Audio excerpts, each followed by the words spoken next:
I think for anybody listening to this, if you feel like that and still feel like that and are not out of that cycle, that you have to understand that you and your life are worth the fight. Because that's what it is for many people on this planet. It's a fight each day to get yourself out of that and get yourself on a sober track. I'm Matt. Hey, I'm Steve. Hey, I'm John. This is the Sober Friends Podcast. We're here for the sober curious, the new guy, and the old timer. We're here to talk about the stuff anyone looking to live alcohol-free has to face day to day, and how we overcame those struggles. We speak for no 12-step group, but we do try to remain anonymous. You're not alone. This is the Sober Friends Podcast. Steve, I find that the people who are least included are the females in recovery. It's very easy to get a guy on or go to a meeting where there's a bunch of guys who are telling their story, but connecting with the female part of the audience is very important. And we got a lady in the group, so, suck in your belly there, Steve. We have a lady here, Courtney Anderson. She's an author. She's a podcaster. She's the host of the Sober Vibes podcast. Courtney, welcome to the Sober Friends Podcast. Thanks, gentlemen. Thank you for having me on today. Oh, it's great to have you. Our pleasure. Well, I want to hear a little bit about what you're writing because I know a new book of yours is coming out in the near future. Mm-hmm. I am impressed that you're a mom and you still have time to write things because I have time for this, and that's about it. And kind of interested in hearing your story because I've listened to your story a little bit on Sober Vibes. You're pretty casual and you're all out there. Where should we start about you, Courtney? Well, we can start with the book first and then I'll get into the story. But absolutely. My book, it's called Sober Vibes, A Guide to Thriving in Your First 3 Months Without Alcohol. And I started to write this book when my son was 8 months old. I mean, nobody really should take on writing a book when you have a child under one and it's your first. But, addicts are a little bit crazy from time to time, right? We are. We are. So I said yes to the opportunity, and it is coming out August 15th of this year. And that's the same week that I turn 11, so it was just meant to be. But the book is really guiding you through those first 3 months from a coach's perspective. It's what to expect. There's a lot of journal entries, too, that you can write in the book. So it's more to tailor your own recovery, right? Because it's so very easy nowadays to be like, there's so many podcasts, stories out there, but when it comes down to it, you have to do what's best and what works for you. Courtney, would you say it's tailored towards women? I mean, I know that, what I see out there in the social media especially is women doing recovery for women, which is great, right? I mean, there's a whole community out there. And when I was looking at some of your stuff, it seems like that's where you focus on, which is rightfully so. But is your book generally headed that way, or do you think it'll work just as well with a man in recovery? It's mainly tailored to women, but This is the thing. I have also worked with men before. You could take that book too if you're a male and just, take what you want and leave the rest, right? So, but yeah, mainly towards women. Well, my thought was to really purchase some of them and then maybe have them and give them out at meetings and stuff like that. So, but I do know a bunch of females in here, so yeah, we'll make sure we'll get some word out for you. I did. I had a couple friends who are males who did endorse the book and read it, and they enjoyed it, and. That a couple of them actually did say it too, that they were going to get some for their sponsees. So I think these type of books that are tailored to people who are new in recovery are so important. There's lots of very heavy books, including, if you're in a 12-step program and you're going through the big book of Alcoholics Anonymous, it's helpful, but that is almost impossible to digest at first. It's a hard one to comprehend. Yeah. Especially when you're so new. Yes, I agree with you on that, because that first year I read the big book, and it's stuff I don't think until you get a couple years down the road of sobriety to actually understand and comprehend. Oh, okay, I get it now. Steve and I do Joe and Charlie every year and have done it for years, and we still don't understand all of it. No. So yeah. These books that are like cotton candy for a newcomer of what do I need to do today to get through not drinking? What do I need to do to go through a weekend with not drinking? That's the goal. And if you have a lot of recovery, it might seem small, but remember back, getting through a weekend sober is like near impossible. Near impossible. And actually writing this, not only because I was in my, my first year of motherhood and still in a postpartum journey, but also too, writing this brought up emotions in me of remembering what those first 3 months were like. Mm-hmm. I really had to take myself back to that place to be like, oh, there's suggestions in there that I just tell you to rage scream in a pillow because you're so raw. And even too, I made a reference of being like the little girl in The Exorcist. Like I was so fueled by emotions. I just wanted to spit venom at people because I didn't know how to control everything that I had suppressed for 20 years, right? And it was all coming to the surface as once. So a lot of what's in my book is just like guiding you through on how to socialize alcohol-free. Explaining to you how you need to purge stuff out of your house, right? Like even the paraphernalia that you have collected throughout the years of drinking koozies and talking to a significant other or a roommate or whoever who lives with you, like, hey, let's move. You don't have to get rid of this alcohol, but can we move it into the garage? Creating your living environment more into a sanctuary, safe place for yourself. Courtney, where would you say it's different if you're female and in recovery early on versus the challenges that men have? Where would you say that perspective is? I think what's different between men and women there's two things, okay? A lot of women put so much into their socialization and what their friends are going to think, correct? Where it's like for men, I don't think men really give a shit. They just don't. It's just different, right? And for a lot of women, it's about socialization. Mm-hmm. Also, too, for women, the other thing that's different than males is when women get older, you are also you start your perimenopause, menopause journey. So hormonally, it is different for women to have to go through that process sober, especially if you're just starting off. When you hit that time in your life, it's you still have all those emotions and to deal with that. So socializing and the hormonal change that women have to go through, that's where I believe it's different.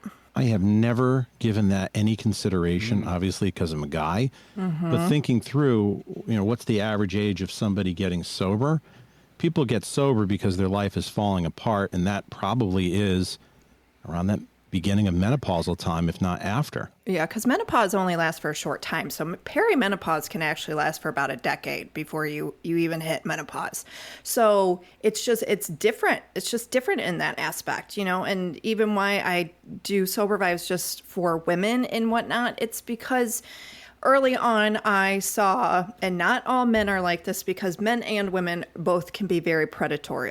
And so I just wanted to protect women in that sense because I saw other things going on where I'm like, yeah, that's not good. Like when you start to enter this process in your life, you're at such a vulnerable stage. We need not the opposite sexes and to the same sexes need to just not be animals, right? Just like don't prey on people who are in that situation. There is no question that is a it certainly is an issue, and being a guy, it certainly is an issue for females. And I've sat in plenty meetings where, there'd be comments, and some of them quiet comments about it. And, I would just look at it and realize, like, I just remember when I came in, just like you, like, it was a long time before I was able to get my emotions in check. A long time.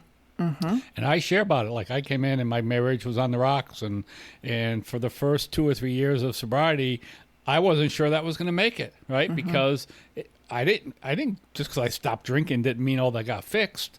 It's just such a tough journey. I just love reading some of the stuff that you've done. How you make it so simple and concise. Like Matt and I, we just recorded yesterday, and we recorded, for another episode, and we talked about one day at a time. And then I go on your site and I look at it's one of the things you push: one day at a time, one moment at a time. Talk about how you really like to break it down and make it as simple as possible because, like you said, those first 90 days, that first weekend, that first week is so difficult for everyone. And then women have another challenge, right? They're mothers, they're wives, and there's other expectations on them that I'm not sure that all men, and again, don't want to generalize, not all men don't have those same expectations on them. Yeah, it's just, I mean, men and women are just so different. But the one day at a time, and that's just something that I learned. I tried AA in the very beginning, and that first week, I'm like, my anxiety was through the roof. Walking in, I heard there was this really nice guy I sat at a table with, and he was telling me about his 25 years of sobriety, and then that overwhelmed me. I'm like, oh my God, right. I don't even know if I can make it 5 days at this point, right? Yeah. But and then the word God, I did not connect with God, so that at that time that was hard for me. But that first year, I did take that concept of being like, this is one day at a time. And the more you take that and embed it and ingrain it and beat it into your head and soul, the easier it becomes of like, all I can do is focus today. And even if you have to say that out loud to yourself, like, I just have to focus on today. Or if you have to repeat 25, 30 times in a day out loud, walking around your subdivision one day at a time, one day at a time, one day at a time, because it is, especially those first couple months, that first year. Sometimes it's like 1 second at a time. And you just have to keep going forward and knowing like, if I can make tonight and go to bed without drinking, I can reevaluate this tomorrow. Absolutely. And if you think about it, when you start living in the present, that is all anybody has to do. I mean, you can't continue to future trip yourself because all it is going to do is create more and more anxiety. Stop thinking about the trip you want to take to Italy because your brother's getting married, when in reality, your brother doesn't even have a significant other. Your brother doesn't even have, or your brother's not even in a relationship. Right. But that's where people's mindsets go to like, okay, mine did. I was like, what am I going to do if I go to Italy? Like, I can't drink wine in Italy. I didn't have a trip planned to Italy, but that's what I thought because, right, it goes back to romanticizing alcohol. Right. And it's just very important for anybody, just you have to stay in the present moment because it's so easy to go down a rabbit hole and circle that rabbit hole. And then it's easier to relapse if you don't stay present. What would you say the difference? You talked about you went to AA at first and you met the 25-year-old guy. What would you say the differences are for 12-step groups in women? Easier, harder, the same? What would you say the perception is from a woman's perspective? Well, but I have to say from my perspective, it was nerve-wracking for me, right? But when I went back after a couple years, I then was like, I'm going to sit at a woman's table. I feel good here. And I thoroughly enjoyed those meetings with the women on those Wednesdays at noon. Like, I really did enjoy those meetings because at that time, too, I was ready to participate in being there. But from a women's point of view, it's very intimidating. It's very intimidating. What I find, especially Matt and I talk about it all the time, we go to one meeting right now together, and it's a mixed meeting, but we've struggled to get women to come to this meeting. And women come in ones, twosies sometimes, and they look and they go, oh, is this a men's meeting? And we go, no, it's a mixed meeting, but, women just don't stay. So that just bears out in the numbers, at least here. With the women you work with as a sober coach, right? Are you finding that most of those are not AA people and they're looking for other avenues, or is there a mix? Or there's a mix. Okay. There is a mix, but it's 50-50. It's okay. People have majority of people I have worked with because I always suggest. Because I'm not one where I don't play that game. Like if you have all of these attitudes towards AA, but you've never actually gone in there, and I don't play that. Contempt before investigation. Exactly. Like, I don't care what your neighbor told you. You need to Right. go and try it out. Yourself, and you need yeah. to at least go to at least 3 to 5 meetings. And if it doesn't work for you, then if you do not vibe with it, okay, that's fine. Because you can't force somebody to go. But so I get a lot of women who have tried it. And the other ones I have gotten because a lot of people are still very, and it's okay, a lot of people are still very scared to go because they live in a small town. Yeah. And they don't want to put themselves in that where there could be gossiping or if they knew somebody at that. So again, it's intimidating for people or they just didn't vibe with it. But I also, too, I have a client right now, and she does online Zoom meetings. I'm absolutely fascinated by the different levels of recovery. Although we're 12-step people, by no means do we shut the door on other ways of recovery. And because of the technology that got boosted by the pandemic, there's lots of other ways that we can connect with each other via technology. So I'm always curious on the people who do go, who don't go, why, what's working for them, what's not. If you are brand new, don't just assume because you're a woman or a guy that you go to your first few AA meetings and it's terrifying. Yeah.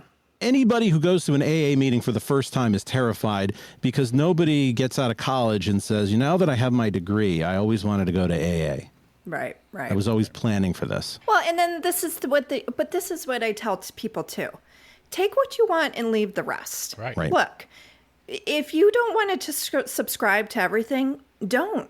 But get your ass in there and go and sit and meet some people. It's a great in real life connection that you're not going to find anywhere else but in these specific meetings, and to hop around. Find a meeting that you find some people where you're like, oh my God, like what a difference a Tuesday night meeting was compared to a Wednesday morning meeting, The other thing you talk about is having that connection, that human connection, that you can have. We call a community. We talk a lot about it in our podcast.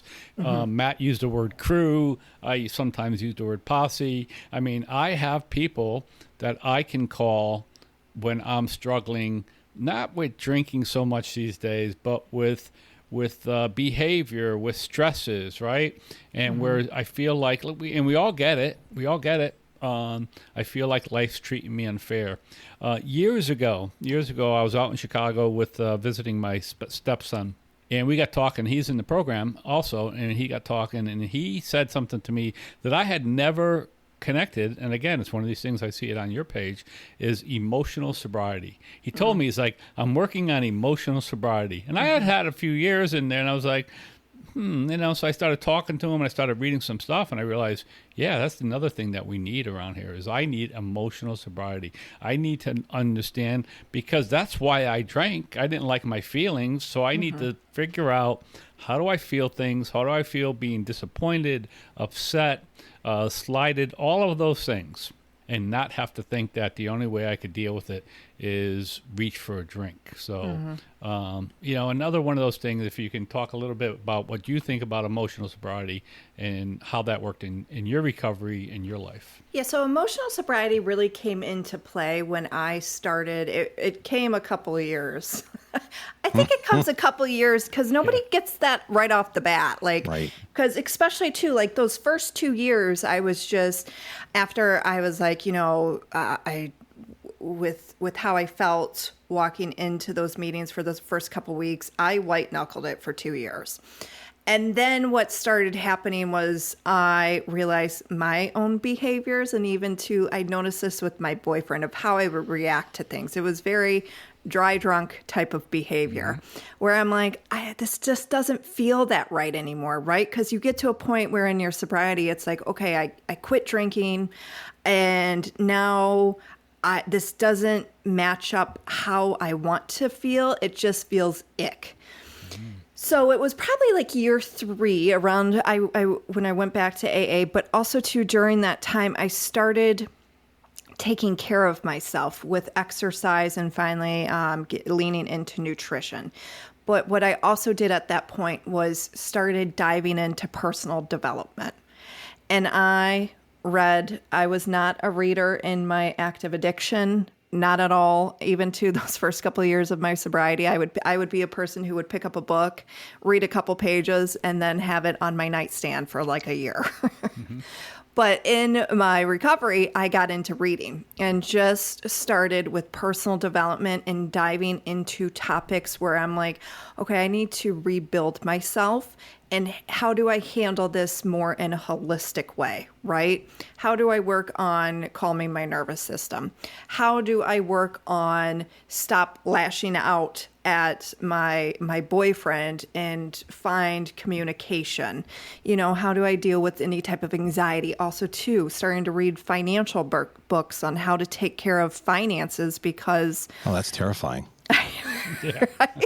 Right. But this is stuff because when we get sober, it's like we are a newborn baby in these adult bodies where it's like, oh my God, I'm a 30-year-old, like having to start paying bills on time. I just did this the other day. My lease was up. I got a brand new lease, and I am not kidding you. I was driving out of there and I was like happier than a pig. Just because of the fact I was like, I got approved by this by myself. I didn't need anybody's help.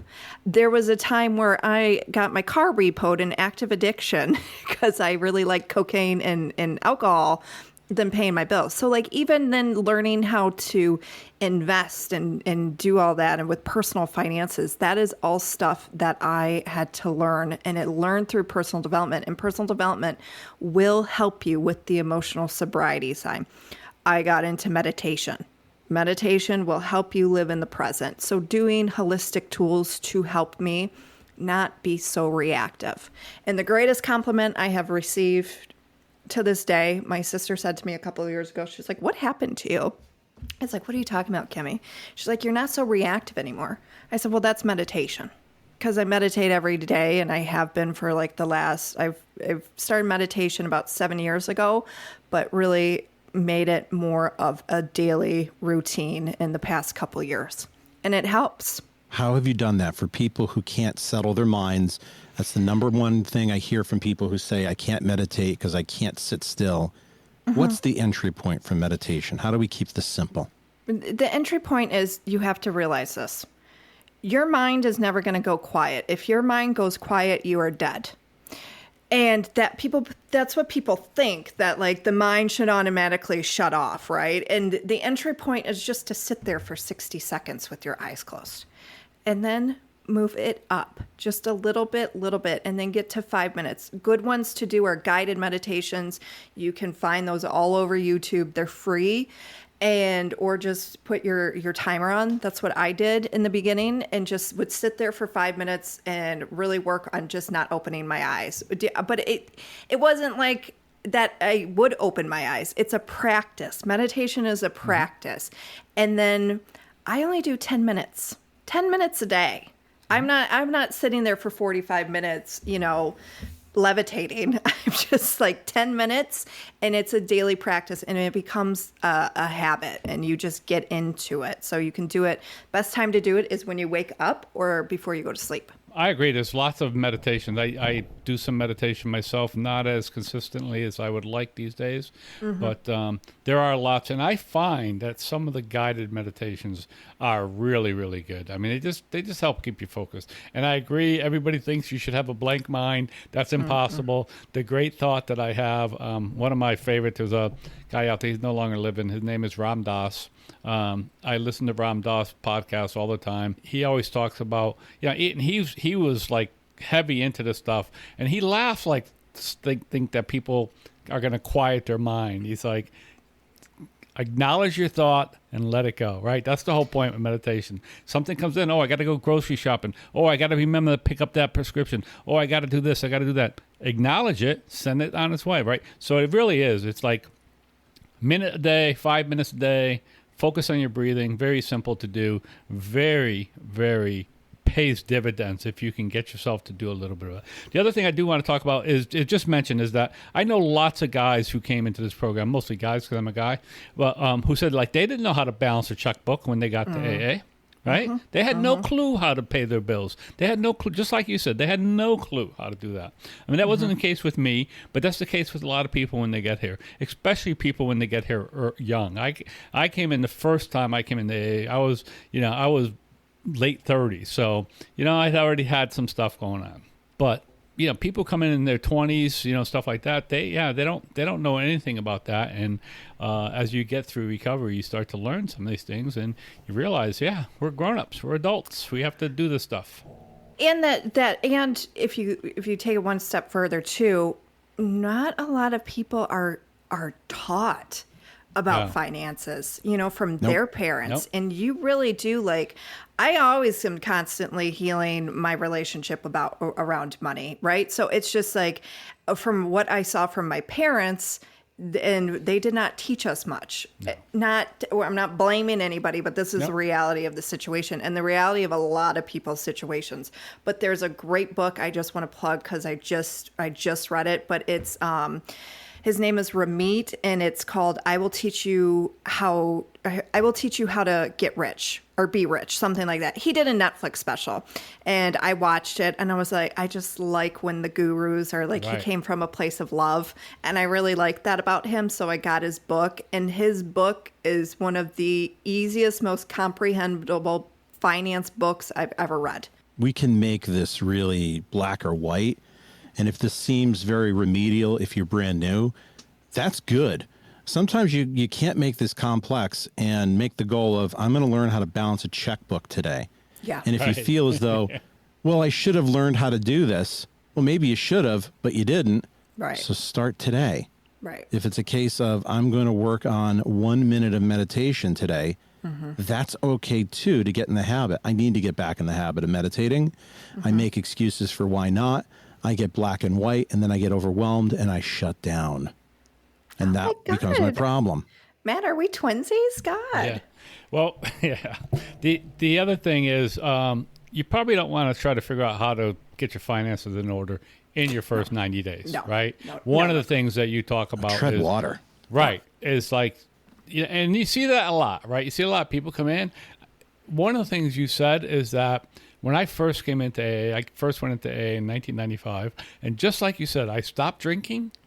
I stopped going to meetings, and for me, that was not a good idea for me. But I was unhappy with the trajectory of my life. I was like, well, I stopped drinking. Shouldn't my life be getting better? And it wasn't, And I was still I was a dry drunk, if you will.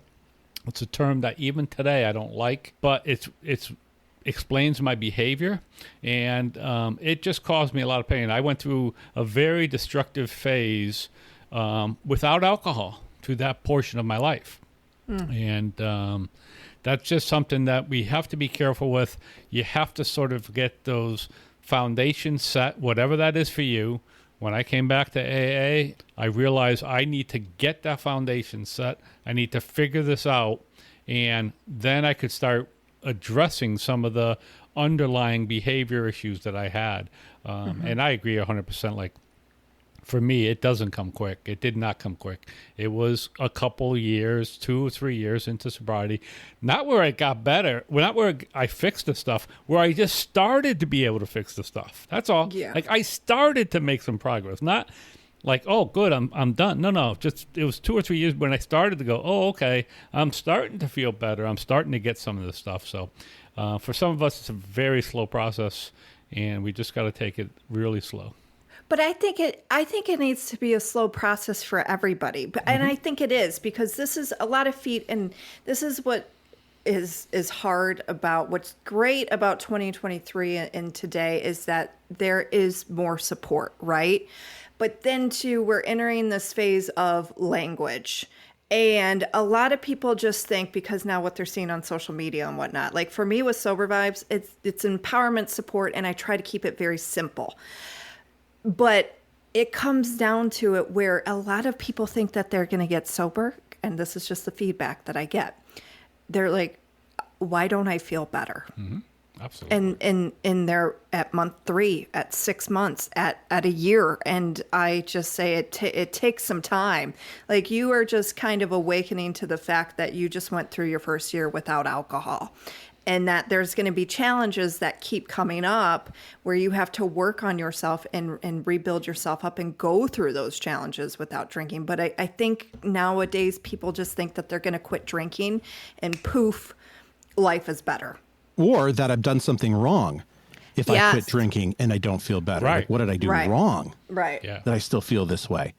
There's an article I posted in our newsletter a couple weeks ago, and I linked to Roger Ebert's article where he wrote about being an alcoholic back in 2006. And he wrote about it, he said, because now I have a feeding tube, I can't eat anymore. I feel pretty good unless somebody, pours liquor down my throat, I'm not going to drink. And he talked about those emotions early up in a way that I've never heard better. That he said, when you stop drinking, it's a lot like taking a balloon, holding it underwater in a bathtub and letting it go. And that's how I personally felt. And I felt I was doing something wrong. And I asked my sponsor, my emotions are all over the place. I'm a mess. What am I doing wrong? And he said, you're not. You're actually feeling things now. You were so numbed that you felt nothing. Now the numbness is going away and you're feeling these things, good and bad, for the first time. So yeah, you don't feel good. That's actually normal. And in a smartphone society where, I can gain 100 followers in a day or 1,000 followers on Instagram if I've got the right post, it doesn't work like that. It takes months to get out of that pain. And I think if you feel as though I'm doing something wrong or I'm not willing to be in pain for a while, you're going to set yourself up for failure. Well, also, too, I was talking with another podcast host the other day, and her and I were talking because we got sober around the same time. And we were saying, we're like, as great as it is nowadays, however, I'm glad that I fell into the group of I'm an alcoholic, because for me, it made me understand, 1, the disease, and 2, for me, when it comes to drinking, it's black or white.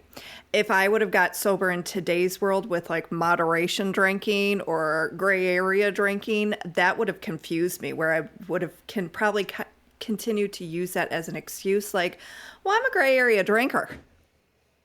I get it. So I'm going to allow myself to keep drinking. So I just, today's with the language, and that's what I was saying, or going on to Instagram and seeing somebody who is sober, like, why can't I be like, she looks happy, he looks happy, but people don't know what was behind what got them to that place, right?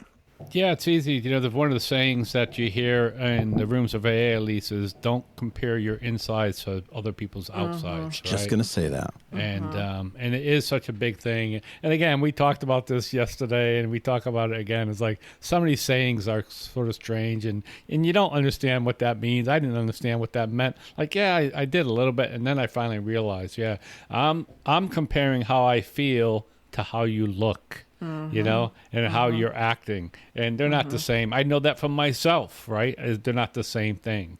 I could be acting one way and feeling totally different. So it's really, really important to do that. And like you said, find that community and find those people who, want to live the way you want to live, Yeah, absolutely. Courtney, I'm glad we didn't do really a drunkalog at first, that we really talked about the benefits of sobriety. But I'd love to hear some of the lowlights from you, because you talked a little bit about it in your story on the first Sober Vibes episode, which I chuckled as I was listening to it. Good. Because it's just so freaking raw and casual. What are some of the things that somebody who's considering they might have a problem can identify with you? Are they an animal? Because I was an animal Sounds like it, yeah. in my drinking days. I think let me see how I can answer this. In my drinking days, I did not want to live. And I think that's, it's sad when, I'm sure you guys, like, going back to your story and whatnot, it's like when you think about how lonely of a person you felt, and how it was some days just a struggle to put a smile on your face, because that's where drinking can take you. That's where your addiction can take you. And I did not want to live. I was on a slow, my drinking was a slow suicide. And I was eventually going to, I think if I still continued to drink, I wouldn't be here today. I know I wouldn't be here today. I was 19 years old when I started drinking. That's when I call the love affair started happening.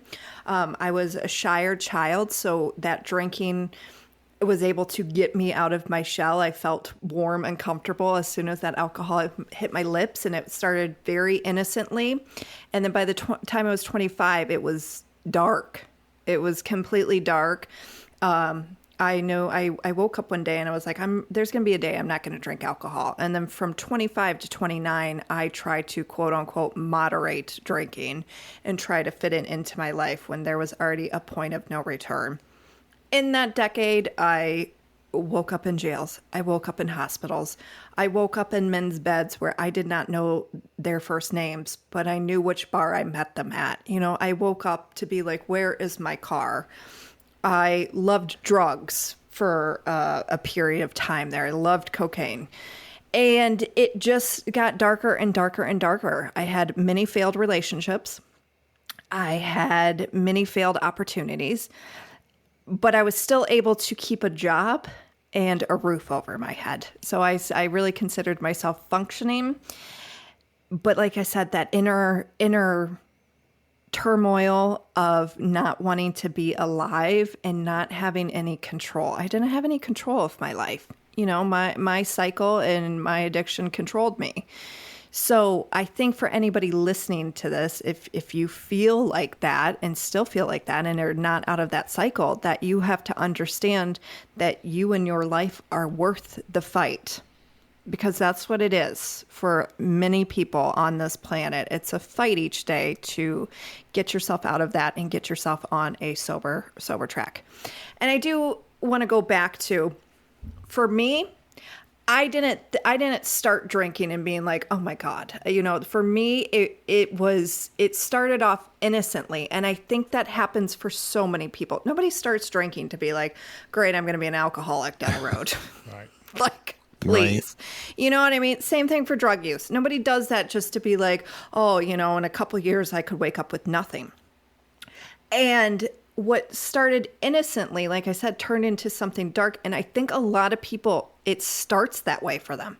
Tons, I'm sure a lot of people coming out of the pandemic were like, oh, this is all fun and games. And then a couple years later, now they're like, whew, I'm drinking every day, and this is something I cannot control, right? Like, it was all fun. Me and my neighbors were sitting around drinking alcohol at noon on a Tuesday because we didn't have any responsibilities.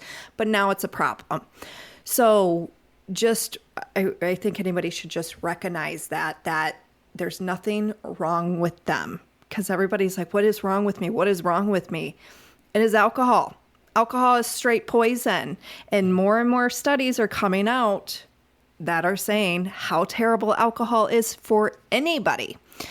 And it's just how alcohol has been embedded and ingrained in our society, which is terrible. Terrible. Yeah, it's not only how bad it is for anybody, it's really, the studies are out there. And again, I don't want to rain on anybody's parade, but it's really in all amounts, right? This whole thing of, a glass of wine is good, like all that. Now they're saying like, yeah, probably not, probably not. Alcohol is poison. It's why it makes us feel the way it makes us feel, and it's why it does the damage it does if we drink in excess. And I know that if I kept drinking, I mean that today, I wouldn't be alive today. I mean, there's no question about it.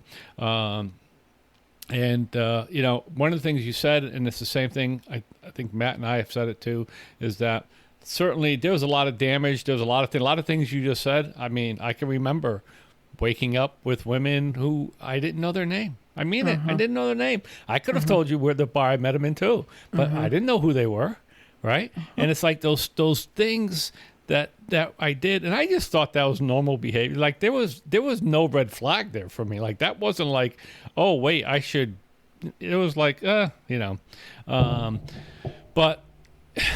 for me, it's just I've lost my train of thought a little bit. For me, some of that stuff is so difficult to look back upon, and but I do have to do that once in a while, just in order to keep myself green. Oh, I tell this in the book, and I've said this on the podcast. For many, many years, I still do it, not as much as I used to, but every Sunday I would reflect back to a time in my drinking days where 90% of the time it ended terribly. Right. 10% I had some good times. So right. I never forget about my experience, because those good times, I don't want to forget that, as that was like a fun memory with girlfriends or something. But I did do a practice where I would sit there and reflect for a couple minutes of waking up in a hospital not knowing how I got there, or waking up the next morning to, my best friend telling me I lost my cat for a second time, my rescue cat. So like, people need to still put that at the forefront of their mind. Like, this is where drinking took you. And I think it's very easy with addiction. We just want to sweep it under the rug. Like, I don't want to look back. I don't want that to happen. But actually taking ownership and accountability for that, I do believe will help reprogram your mind for a longer sober lifestyle, because it's going to keep pushing you forward not to drink today. Yeah, and you just got me back to what I was thinking. One of the things I'm grateful for today is that I found recovery, which I needed to become. I needed to be an alcoholic to find recovery, because finding recovery has given me, just like yourself, you did a lot of things that maybe you would not have done if you didn't go into recovery. All that work on yourself, all that physical, that emotional, all that financial work. I think I look at it today, and I guarantee you that I would have not done the work I needed to do to get me where I am today had I not been an alcoholic. And it doesn't mean that I forget all the stuff I did, but I'm grateful today that I found recovery, because it's part of the person who I am today. And I think everybody, my family, everybody around me is glad I found recovery too, right? I mean, nobody would want to be around me if I wasn't sober. Nobody would want to be around any of us. No, I was obnoxious at my worst. I wasn't. I told you, I was an animal. But that's the thing too. It's like sobriety becomes something that you hold so dear and near to your heart, like, and just in your soul, and then you take so much pride in it, and that's something that should never be forgotten, because I think when you forget that, that's when it's easy to then start, getting a little wonky eye, and the thoughts of drinking can come back up. I have people who are like, how do you stay motivated? It has nothing to do with motivation. No. It has everything to do to a life I never want to go back to, because I want to live. I enjoy this life. I enjoy this life without alcohol, and it's possible for anybody, but you have to do the work that's involved. When you got sober, was it one thing that sort of tipped it, or was it, obviously it was cumulative, right? We all know this for all of us. But was there one incident that, you woke up and went, "Oh my God, I can't do this"? Yeah, it was. I lost my rescue cat for a second time, and I stood over my boyfriend and I's bed and threatened to kill him. That wasn't the first time. So it was that that morning, and it was just at that point I was about 6 weeks shy of being 30, and I was so tired. I was just tired. And I made a pact with the universe, and I said, if I find Fiona, then I will give this a go. And my boyfriend too, at the time, he was like, you can keep drinking. I'm just not going to be around for this anymore. So happy to say Fiona is still alive. And that boyfriend I married. Oh, he is a saint. But you threatened to kill him, and he's still around. Yes, Matt, I threatened to kill him multiple times over our bed and in my drunken state. But that's what I mean. It's like even that, like, him and I can laugh about it to this day. But I've always said to him, I said, I don't believe in the term, like, when people are like, the truth comes out when you're drunk. I was like, I don't believe that. I was like, because I don't want to kill you. I think what comes out is the projection of the hurt and the pain and the suffering the person is going through. And they just project it onto whoever is in front of them, right? You know, so yes. So, and my husband too, his name is Matt also, he gave up drinking as well. Matt didn't have a problem, but he was just to the point where, he would have 2 beers and then the next day be very, very hungover. And he was like, it's just not worth it for me anymore. So That's called normal drinking. I know. That's what the normal people feel like. I don't understand it. I don't either. I don't know if I believe them, but I guess that's what normal people do. Right. Yeah, I think that when you're drunk, you get the warped version of you, of all of the pain inside of you, and it comes out that way of I want to kill you. Yeah, yes, multiple times. And I'm And sure it's he's safe. not the right. It's safe. It's safe to do to them because you feel as though they can't run away. Yeah, However and that works. and they're the ones around, you know. So Right. that's the whole thing. I mean, even too that night he had said to my 2 best friends, he was like, you guys get to leave. He was like, I have to deal with this, you know. He was like, so I was like a gremlin. Like after midnight, nothing that was not good. And that's what he would say to my friends. Like, you guys don't understand what I'm dealing with when you guys have your good time with her and then you don't have to deal with her. Yeah. For me, I think there was, I always had a fear of abandonment in my female relationships. Mm-hmm. For me, like I behaved badly like that lots of times, really ugly. And I always, and I still today attribute it to, it gave me control because in my brain, I knew that relationship was never going to last. So by lashing out, I took control and I like, okay, well, if it's not going to last, I might as well make it ugly and end it now, right? And that's how I reacted to a lot of the stuff. And again, it is that feeling, right? It was that uncomfortable feeling. And it goes back to a lot of things. You know, I grew up with an alcoholic mother, and today I realize that a lot of those feelings were probably because at my developmental age, my mother was not available to me. I felt abandoned by her, you know? Yeah. So I just assumed that every woman that I would fall in love with is going to abandon me too. And and it was very ugly for me. It was very ugly, and I was not a fun person to be around. Absolutely, I went and made amends to the first woman I truly fell in love with, and I thought I would marry this woman.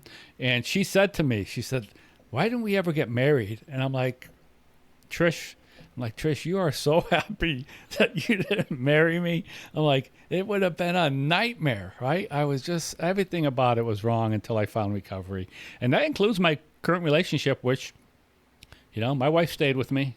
I wasn't sure that we were going to stay together. Yeah. And she hung in there.